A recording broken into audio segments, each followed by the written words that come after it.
All right, so many of us over the weekend saw the video happen Saturday, right around 4:30 downtown Fargo, where three Fargo police officers were trying to, I guess I want to say apprehend or subdue a guy, and all three of the officers ended up getting punched, and the guy got away, and just happened to be what are the chances?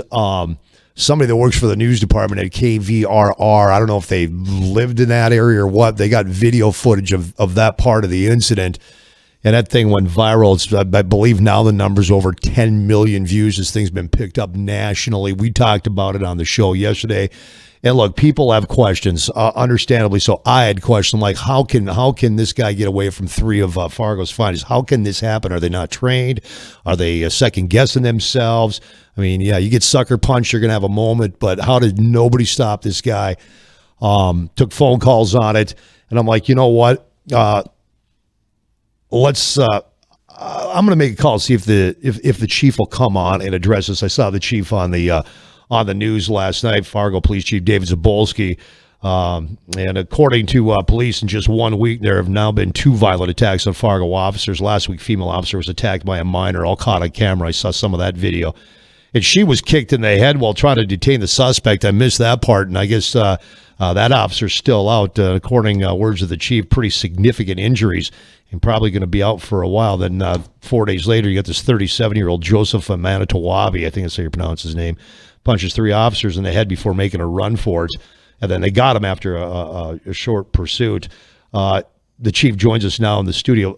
The chief, you got to say, the community's got a lot of questions, man. They see this and they go, "What the hell is going on? This is our law enforcement. How can one guy take out 3 officers, pull his pants up, and get away?" Mm-hmm. Yeah, no, understandable, Jay. And I think especially the manner in which the video was pushed out to the public without comment, without context from the department, which I find to be highly inappropriate and unprofessional, puts it out there for people to draw conclusions without all of the facts. And so I'm happy to be here today to help straighten out some of those facts and correct some of those misperceptions. And so, sadly, assaults on officers are not unheard of. No. In 2023, we had 76 officers assaulted. 2 of those were shot, 1 was killed, and then the other are assaults. In 2024, we had 55 officers assaulted. That's just the city of Fargo. And so far in 25, up until this last week, we've had 13 assaults on officers. So overall, that number is trending down, but the last week and these assaults were very aggressive and caused some injuries to our folks. And so I think this whole little video snippet piece was quite misleading. And now that I had the opportunity to see the full clip, which means I saw the body-worn camera of the officers, because everyone needs to understand that that is not the whole episode. But let me stop you right there for a second, because when I saw your the piece on Valley News Live last night, and I want you to address this, because I'm like, wait a minute, did the chief just say that? Mm-hmm. You said you claimed that you hadn't seen the video. He says the video clip, I haven't even seen the whole incident. When you said that, did you mean you haven't seen any of this, or you meant I saw that clip, I just haven't seen the full body camera? Of course I saw the because clip. Because I'm going, wait a minute, 10 million people have watched this flipping thing, and you as the chief, you never saw this, but it's the body camera. Yeah, unfortunately, Valley News edited out all of my explanations and made some very, again, I would also call inappropriate edits to provide a perception that someone's agenda was set. Okay. So that's not the case. And in fact, we're going to be pushing out that full 11-minute interview to the public in the coming day here. We've already pushed it out to our department because I think it's important that people see the full interview and all the information I provided, knowing just what I had seen from that phone clip, which again, doesn't tell you the whole story and you don't know all the information. Go ahead. Okay, so you've seen the entire body cam footage? Yes. What differences or what do we not know? Sure, quite a bit. So as it starts out, the Real-Time Crime Center observed this individual who is a convicted felon. Now the cops don't know all this at the beginning, obviously, smoking meth in the Roku parking lot, an area that our community has asked us to give special attention to. And they radioed down to officers on the street. 3 officers responded to this individual, who's a large man, and they stopped him, told him that he had been observed smoking methamphetamine and he was going to be detained and which therefore would lead to his arrest. This was all in the parking ramp. Yeah. Okay. No, this is out. This was right before that video starts. Before the video starts that we've all seen. They are right out at that same location when that confrontation, that stop happens. The guy, banters with them a little bit. One of the officers tells him to put his hands behind his back, and he actually puts his left hand behind his back and is handcuffed as they are trying to now get his right arm into the other cuff. Okay. That's when he explodes and punches each officer individually. And now here's the significance of that. He's messed up, superhuman strength issue. He's also a former boxer. And so when you hit someone in the head without a pad, that's a pretty good hit. Well, I tell you, I'm going to tell you, all three of them officers, that female officer, she took a hit, and she did not hit the ground. Now, the one question I have is the officer got with the helmet on. He got hit. He had the bike helmet. He must have been a bicycle officer. Yeah. He got hit, and he's taking his helmet like, why the hell are you taking your helmet off? Don't worry about that. Get this guy down. Yeah. And again, I can't. They all got their bell rung. So imagine getting hit by a boxer without padding. Okay? So this dude's a former boxer. Yeah, former amateur boxer, I'm told today. Yep.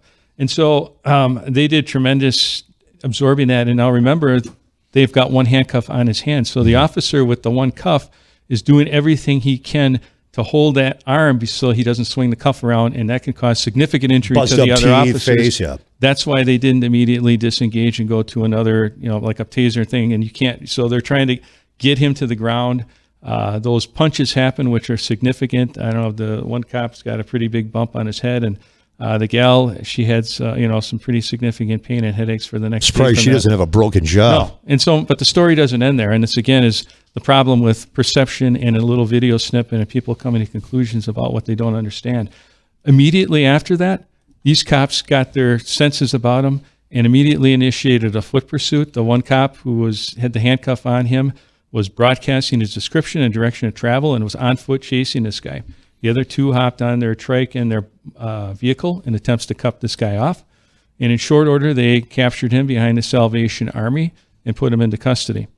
Was there a fight then too, or did he? No, at that point now, they obviously had tasers and lethal out because they had just been in a fight with this individual. He got on the ground, still wasn't putting his hands behind his back, but they were able to go up there and get him handcuffed and got him into custody. Which is a much different scenario than I think the comments are. And so I think that's an important lesson for the community. But it is. But again, we live in a drive-by. Even myself, I get caught doing it too. We all, we live in that. You see a snippet and you're like, oh my God. Sure. Can I just say one thing? Yeah, definitely. To that? I know that we do. Mm-hmm.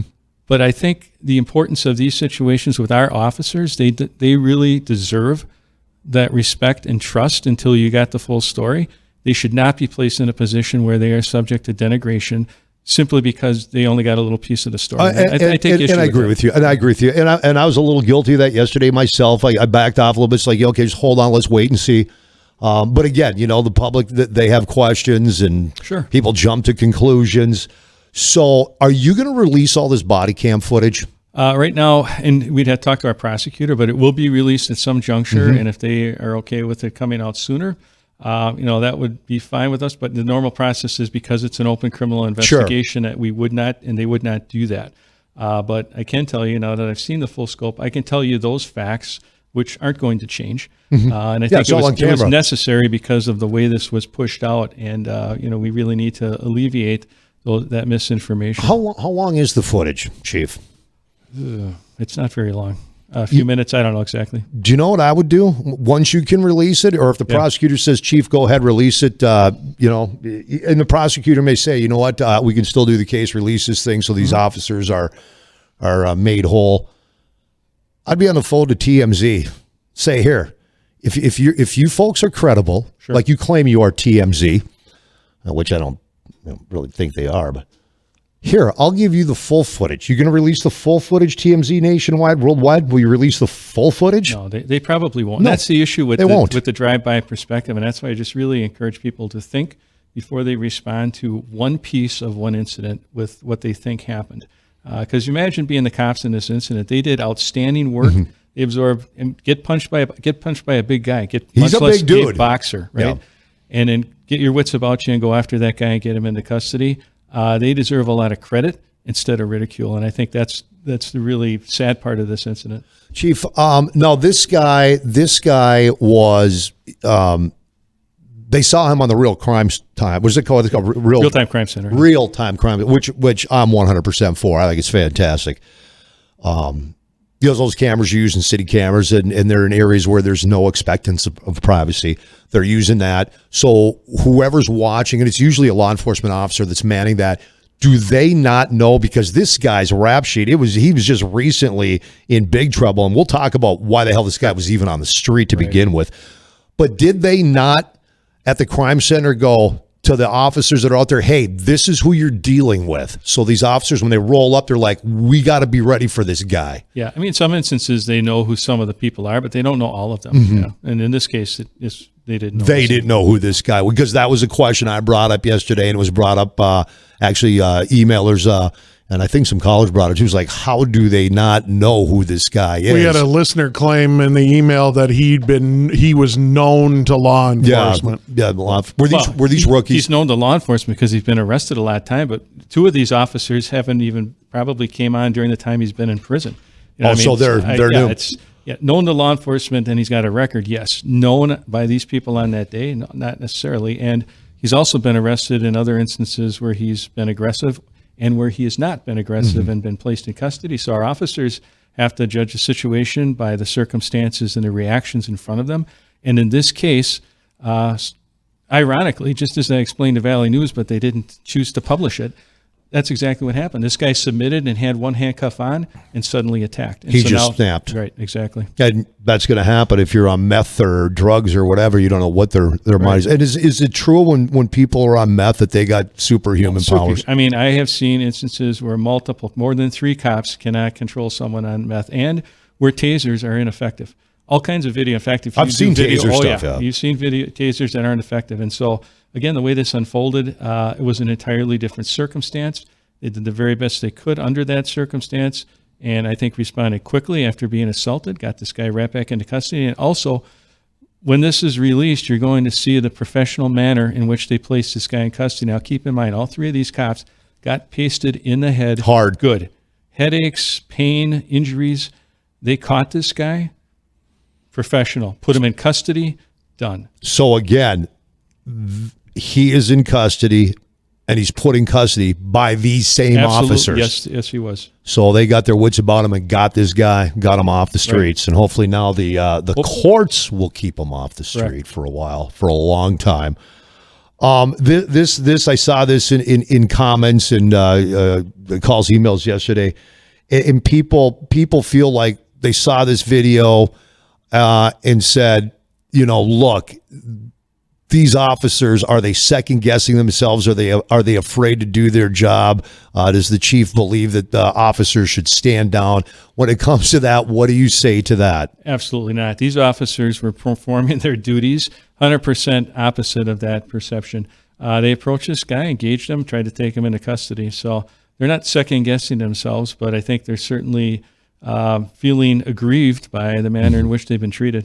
If these officers would have been able to take him down and they took him down hard there, would there have been any repercussions from you as the chief? The guy's fighting with him. In fact, just a couple of weeks ago, we had an incident like that in Broadway Square where we had an individual that was fighting with our officers, and I think the officer had some minor injuries from that as well. And so, in terms of some trends, I guess what you might say is we're seeing an increased aggressiveness by some of those that we've been arresting in that downtown area, which could be attributed to a lot of things. Number one, this guy should have been in prison. We got people with mental health issues, and we have people that have significant drug addiction, and they're walking around, and our officers are taking appropriate action, and in some instances, we're not getting compliance, and we have to use force.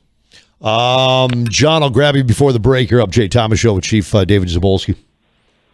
Well, and without trying to sound like I'm armchair quarterbacking here, Chief, wouldn't a more standard protocol be for one of the officers to have either a less than lethal and or a lethal at the ready when you're encountering someone that at this point you're pretty positive has been smoking meth, just from the standpoint of they can be so unpredictable. I mean, does that become justifiable to you guys? Because I know the court system has done a great job of beating up law enforcement the last decade. Yeah, so good question, but really think about it that we approach many different people in many different circumstances. And imagine if we walked up to everyone we were going to arrest who was using drugs with a gun out and a taser. I think we probably have federal intervention. The officers have to use their discretion and their experience to ascertain the circumstances, the behavior of the individual, whether or not they're compliant or not. And again, in this situation, this individual was initially compliant and then attacked. So again, I would say no, we would not want to approach everyone with a gun and a taser out unless we had other specific information. And if you follow through on this, how this scenario played out, once the whole big battle occurred and they caught up with them the next time, that's exactly what happened, because now things had elevated and they took those appropriate precautions. Right, and I can understand that, because I'm sure, at some point, if nothing else, if you guys had the information coming into this that he had been aggressive to officers in the past, I would assume that it would. And that could have changed the approach. To a different level immediately. Yeah, it certainly could. But again, fine. And that's the question I wanted answered. Because like I said, I'm not throwing down on the officers involved, because again, crap happens. But you get sucker punched. Your reaction's going to be what the hell just happened? Yeah, the best laid plans can go south, and in policing, that's unfortunately not uncommon, and you have to be able to react, and they reacted. All right. Have a great day. Thank you, sir. Thanks, John. Appreciate it. 701-293-9000. Email studio at wdayradionow.com. Fargo Police Chief David Zibolski. We're talking about the recent violent attacks on Fargo police officers. The last one this week in downtown Fargo, 3 officers sucker punched by I'm not even going to call him a gentleman, because it's the farthest thing from a gentleman, by a guy that they were trying to apprehend. Yeah, and video of it got taken. What are the chances that somebody in a newsroom just happens to be in that area or living up there or whatever? Yeah. And even that's fine, Jay, but we'd sure appreciate a call so we could provide something more to the story. So nobody even called? We had no notice. It popped up, and it was just there. And I think that's the part that we feel most aggrieved about, too, in terms of relationships between the police department and the media. I mean, tell me the legitimate reason that had to happen that way. I can't think of one. Without at least a phone call. Absolutely. It's like, hey, just, what, this happened, chief right. Or deputy chief or whoever, somebody, can you give us the whole story here right. before we run with this thing? All right, I got a bunch of emails. I'll get to all those too. It's 3:30. We'll do the closing grain markets and then more. There's a lot of things I want to talk to you about, Chief. I want to talk about, this aggression that is happening. It's not just here in Fargo. I mean, we're seeing it nationwide. I mean, my God, look what's going on in L.A., right. And other parts of the country. But we are really starting to see aggression. What did you say last year? 76 officers assaulted just in Fargo? That was 23. Last year, we were at 55. 55 and last so far year. This year, 13. And I don't think these current ones are in the stats, but I'm not certain. Wow. Fargo Police Chief Dave Zibolski in studio. And if you have a question, we're talking about what has happened here, these last 2 incidents with Fargo police officers. And it's not like this is a first, and it doesn't happen just here. We're all watching what's playing out in Los Angeles, where it's gotten so bad the National Guard had to be deployed. Now you get the Marines in there. We'll see what happens there tonight. Chief, something else that came up was people were questioning the training. Are these officers not trained enough? Are they going through this academy too fast? What do you say to the training? Are these officers trained the way they need to be? Well, I think we have excellent training. That doesn't mean that we can't always improve in things, and we're constantly improving. Actually, as we speak, and we've been researching for a while, trying to bring in jiu-jitsu training into our academy, into our curriculum. And so there's a lot of things like that are out there, and we're just waiting to either cost, fitting it into the schedule type of stuff. So, I mean, we're constantly looking to give the officers more tools. But in this particular incident, just the way it unfolded, it's not a training issue. Are the officers constantly in training? I mean, it's not once they go through the academy, they're on the streets, they got their street training, then they're out on their own. Yeah, no, we have regular quarterly training. We have briefing training. We have a lot of training, and that's really facilitated on our 10-hour shift schedule as well. It gives us a common day to knock out a bunch of training without reducing a lot of boots on the ground in the streets. So Our training development unit is constantly in training, either academy, in-service training, et cetera. And they also get some outside training. Okay. Are there physical requirements that the officers have to upkeep? Absolutely. There's a Montana physical assessment test that you have to pass in order to graduate the academy. And as part of our wellness initiative, everyone in the department is going to be running it starting this fall, and that whole effort. So it's not just once you go through the academy, but it's throughout your career. And it's not a disciplinary thing. It is your health and wellness thing that we want you to be able to complete this. And so, I would imagine that a vast majority of our officers won't have any issue at all, and some may. And that's an opportunity for us to help them with their wellness and get them up to the point where they can meet that physical requirement. I want to dive in here in a few minutes. I want to dive into this Manitowoc, I think I'm pronouncing his name right. This guy's background, because a lot of questions as to why was this guy even out on the street. Some emails, so let me get caught up on these. Chief, why not at least be prepared to deploy a taser? I think we addressed this earlier. Yeah, I think we hit on it. Yeah, I mean, as soon as that situation arises, the officer just needs to draw the taser. The problem is they all got hit so hard and so quick that wasn't happening, and then the guy's running down the street. So they pursued, and as I said, at the point of arrest, there's an officer with a taser and an officer with lethal coverage, and the man was taken into custody. But certainly when someone is complying with handcuffing, we would not pull out a taser at that point. But there's a lot of emails here regarding what we're going to address, this guy's background. There are a lot of people, so we'll save those when we get to that. So again, in this video, the one that was released, the 40-second video that's gone viral. So if you look close in that video, you will see cuffs on this guy on one arm. Because I don't think you can see it in the video. I couldn't see it. You can. Right. You can. There is a cuff. There is a cuff hanging off his wrist. Okay. All right. But that's under. But on the body cam footage, you see everything from start to finish. The whole thing, yeah. There's nothing edited. This is from start until. Is it even when they take him down and get him cuffed up? Yep. And a completely different guy then when they cuff him, when they finally catch this dude. Not completely, but not. More submissive. He's just run about a block and a half, and he followed the directions at that point. So he was arrested. Let's see. Let's go over this guy's. Let's go over this guy's background. So this dude. And by the way, people were questioning the mugshot, saying, this whole thing's phony. It's not the same guy. He cut his hair.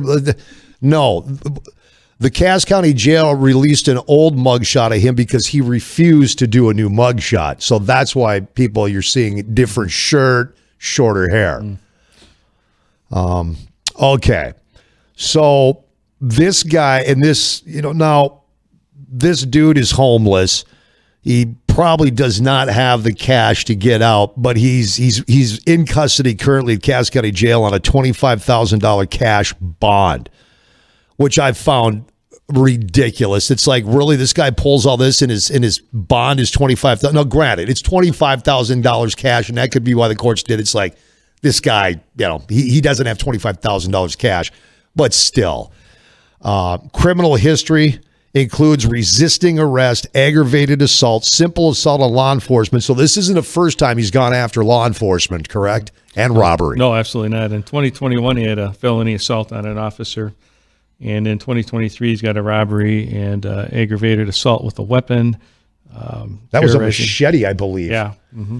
So, in connection to that 2023 arrest, he pled guilty on, listen to the dates on this. He pled guilty on January 29th of 2024 to felony counts of robbery, terrorizing, aggravated assault, and preventing arrest. The charges said he hit a person to the point they lost consciousness. That happened in August of 2023. That was at the Community Engagement Center. And then he stole the victim's phone. The victim tracked down the phone of the downtown library, confronted Manitowoc, who then pulled out a machete. Manitowoc cut the victim's fingers. The victim was able to get away after throwing a few punches at Manitowoc. Officers arrested Manitowoc north of the library, but not before calling for additional units since the suspect fought police. So Cass County Judge Reed Brady sentenced Manitowoc to 2 years in prison. The minimum in the case gave him credit for 174 days of time served. The defendant faced up to 5 years for each of the 4 charges. When you do the math, this guy didn't even do his full time, even with credit served. Correct? This guy was out. What the hell is this guy doing out on the street? And why somebody this violent that's willing to yield a machete, beat somebody into being unconscious, then go after him with a machete, go after law enforcement, went after law enforcement a couple years before that?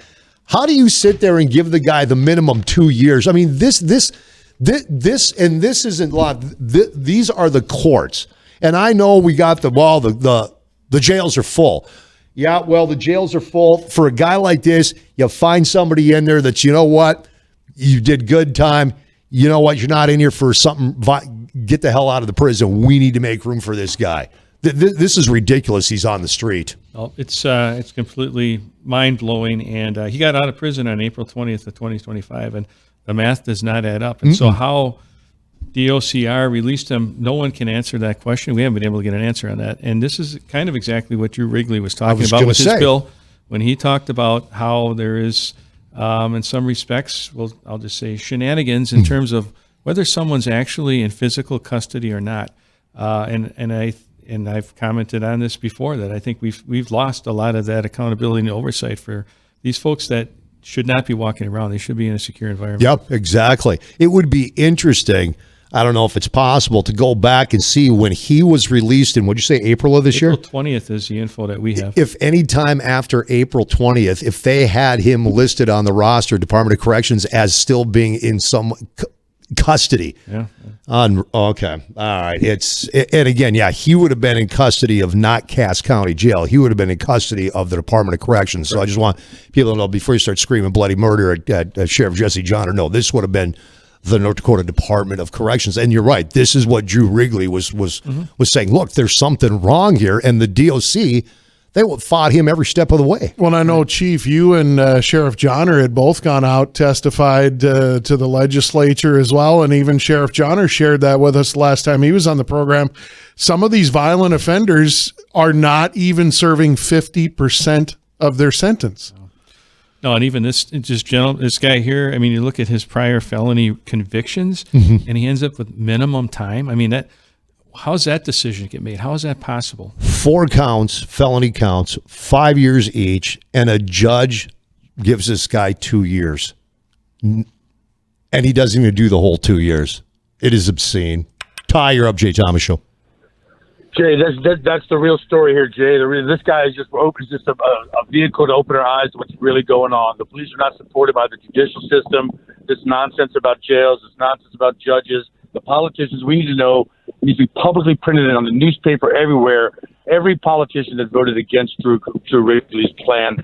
I mean, this got to be accountable. This is not going to stop until someone feels some pain besides the citizens. No, you're right. And this sends a message to the non-law-abiding citizens, the troublemakers out there, the career criminals. That, hey, you know what? You want to live the thug life? Come to North Dakota, because the courts, they just don't throw the book at you. They don't really punish you, and that's not what we want. This is ridiculous. Well, this has got to stop, man. This has got to stop. We got to hold these people accountable. Politicians got to be able, and judges. This is crazy. This is a product of social justice teaching in the law schools that has now worked its way. These kids have left. Oh, we're going to leave North Dakota, go back east and get educated. Now they're coming back with this crap and infesting our state with this nonsense. It's got to be dealt with, man. I hear you, Ty. Appreciate the phone call, 701-293-9000.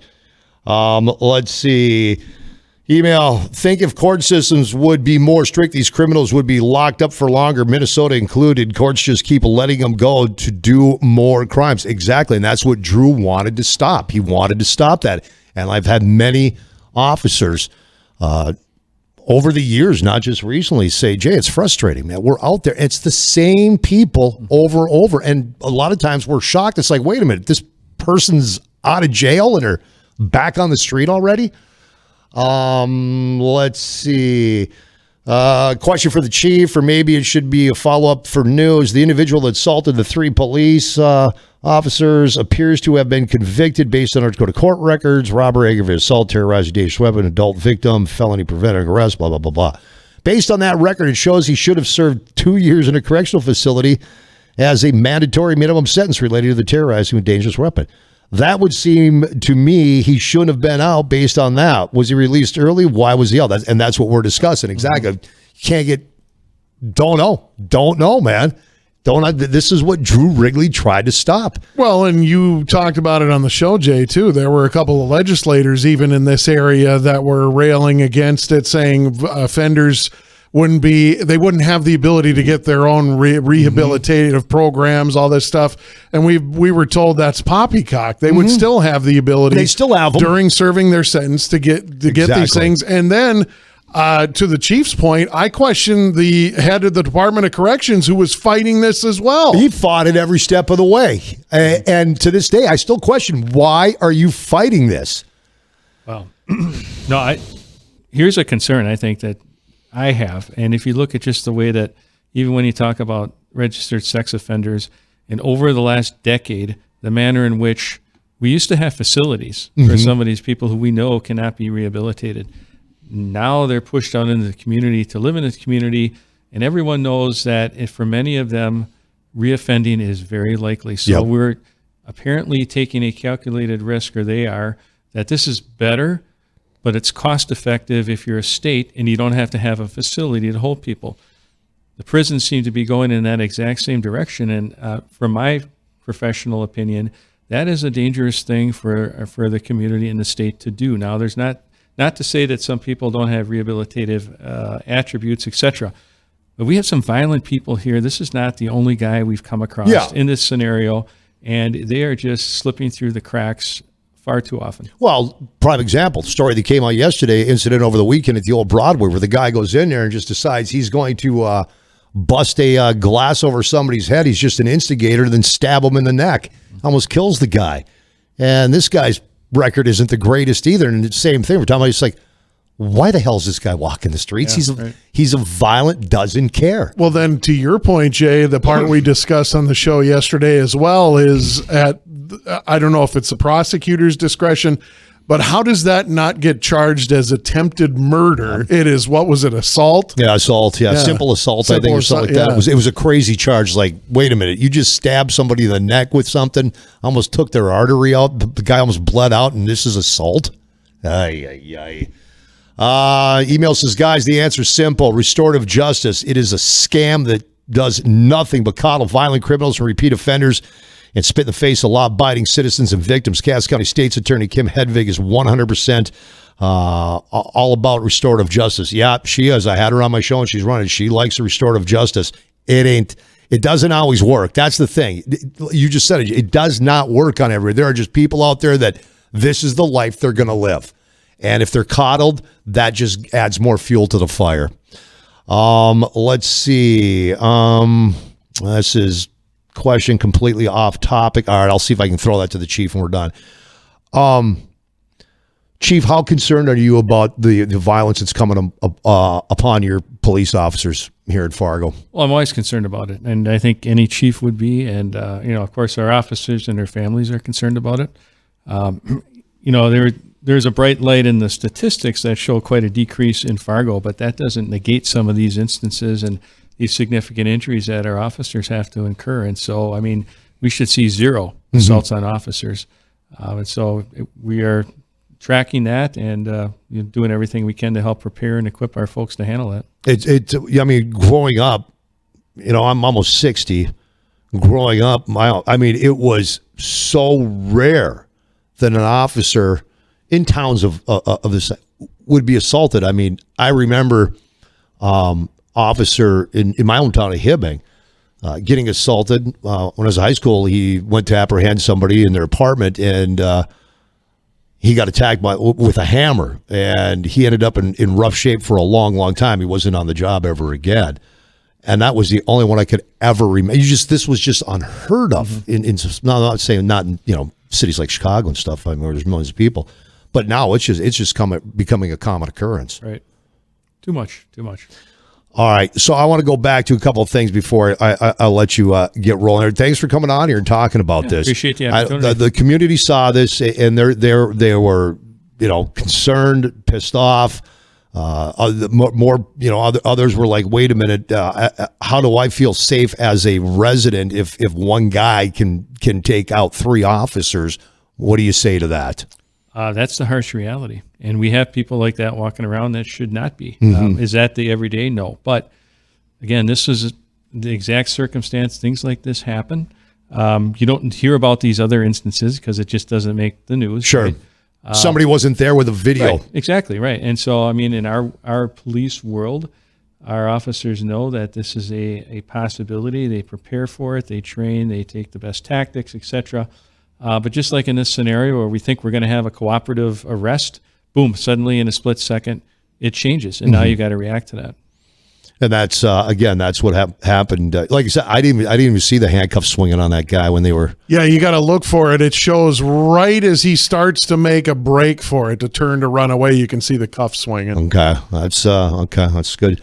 So you will release all the footage once it's absolutely once it's approved. Yep. All right. So a couple other things. We know that ICE is here, Chief. We got a ton of people on detainers in Cass County, all over the state of North Dakota. What is the policy for Fargo police and the feds if they come in here? Do we work with them or do we?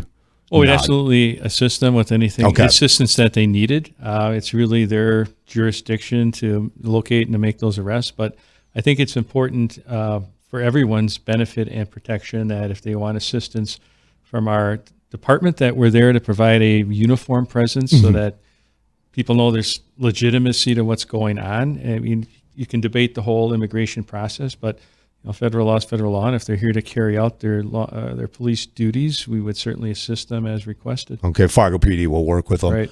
All right. I know we're watching these riots happening in L.A. and was it Dallas, San Antonio last night? Not nearly as violent there. I think Miami had some in New York, but Los Angeles just out of control. We'll see what happens tonight. We had it happen here summer of 2020 or late spring of 2020.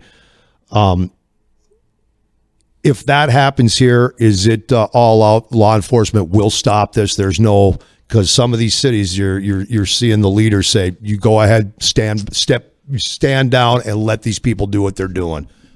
Would we allow that here? In terms of if we had protesters that turned violent, looting, damage, throwing stuff? No, absolutely not. No, and our crowd management team has actually gone through a ton of training in the past couple of years. As you know, they deployed to Milwaukee to assist with the RNC, and we are really excellently equipped by virtue of some really generous donations from our community to make sure that our crowd management team has the best protection and gear, and they're ready to address those issues as with the rest of the department as well. And we've got a very good regional consortium here with the Sheriff, West Fargo, Moorhead, et cetera. So they all work well together. They always have. Email says, guys, in the 1980s, North Dakota moved people out of mental institutions onto the streets. All of those people needed care, and eventually they ended up in the correctional institutions. We need mental health laws to address some of those people so there is room in the prisons for the people who belong there. And we hear that all the time.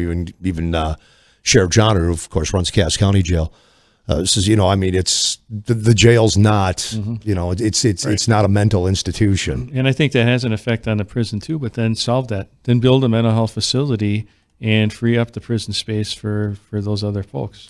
All right, let me throw this one. This is completely off topic, but it says, Chief, a bit off topic. What are homeowners' rights when someone is forcibly kicking your front door as to gain entry? Oh, I know. I saw this story today. As if to gain entry, as reported on the news today, it would be my thought that I can protect myself and my property. If these juveniles think it's a funny game, they are dead wrong. If this continues, one of these situations could end up very badly. Your thoughts, Chief? I don't know if you saw that story. What neighborhood is that? I didn't see that story. There's a neighborhood is it North Fargo? South Fargo. Is it South Fargo? Stories on our website. Yeah, these kids are running around, masked, kicking at the front doors, and I mean hard. And these homeowners are now, the one guy was staying up, waiting for him to see if they came back in about, 1 o'clock in the morning? Yeah, it happened to him four times. They keep coming back and forcefully kicking his door and think it's funny. Well, and I think I would suggest he seek his own legal advice, but there is a provision in North Dakota law about, like a castle doctrine, protecting yourself when you're within your residence, and the ability to use deadly force in that situation, if you think that's appropriate. So I guess it depends. If I just kick the door and run away, does that rise to that level? If I breach the door and now I'm entering your house, I think you're in that arena, and it just, again, that's, each person has to answer that question for themselves. But certainly there's Century Code that addresses the ability to protect yourself in your house. All right, Chief, before I let you go, this is your time, what do you want to say to the public regarding these last two incidents and in the entire Fargo Police Department? Well, I want to express our gratitude and respect for our community, because I think by and large overall we have tremendous support from our community. And then if there's ever a question about anything the police do, I'm happy to answer those questions, and I appreciate the opportunity to come on your show and do that. And really just, again, encourage people not to jump to conclusions. And I don't know that it's so much people locally. But when you get into the internet and all that stuff, you got the world now. Everything from fake accounts to people all over the world who are just perpetuating a agenda item that's serving other needs and has nothing to do with actually what happened or what. And so just, that, I guess, keep knowing that and responding appropriately. So, our cops are dedicated to keeping our community safe. They do outstanding work. I'm very proud of the work that they do. And I think they should be supported. And as I said, by and large, they are.